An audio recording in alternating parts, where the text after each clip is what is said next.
চোখ বুজলে উইকেট, শ্বাস প্রশ্বাস নিলে উইকেট, বাইরে গেলে উইকেট। ভারতের বিপক্ষে লজ্জাজনক পাওয়ার প্লের লজ্জাজনক ব্যাটিং। ছন্নছাড়া ব্যাটিং দেখে বলতেই পারেন, আসছে গোপাল, যাচ্ছে গোপাল। গোপাল না গেলেও ঠিকই এক এক করে ড্রেসিং রুমে গেছেন বাংলাদেশের ব্যাটাররা।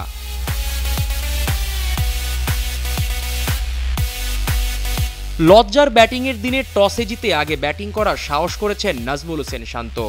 ব্যাটিং দেখার পর দেশের মানুষের অবস্থা ভাবতেই খারাপ লাগছে। 50 ওভারের ম্যাচে প্রথম ওভারেই উইকেট দিয়েছেন সৌম্য সরকার। মোহাম্মদ শামির বলে কোনো ধরনের ফুটওয়ার্ক ছাড়া ড্রাইভ খেলতে গেছেন এই ওপেনার। ফলাফল লোকেশ রাহুলের ক্যাচে মাঠ ছেড়েছেন।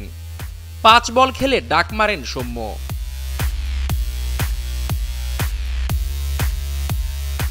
দ্বিতীয় ওভারে উইকেট দেওয়ার মিছিলে নাম লেখান ক্যাপ্টেন নাজমুল হোসেন শান্ত।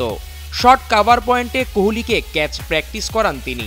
স্কোরবোর্ডে 2 রান তুলতেই 2 ব্যাটসম্যান যান প্যাভিলিয়নের পথে। হর্ষিত রানার বলে পুশ করতে গিয়েই শেষ শান্তর শুরু। তিনিও ডাক মারেন মাত্র 2 বল খেলেই।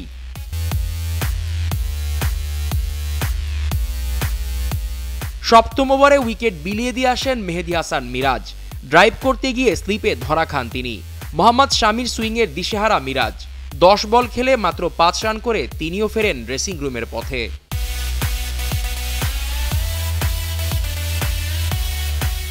8 ওভারে তখন 3 উইকেট হারিয়ে 35 রানে বাংলাদেশ। এরপরই শুরু হয় আরেক নাটক।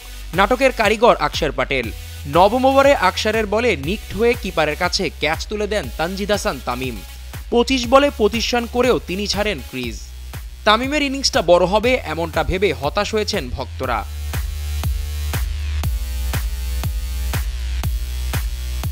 ঠিক তার পরের বলে একই স্টাইলে আউট মুশফিকুর রহিম। এবার গোল্ডেন ডাক।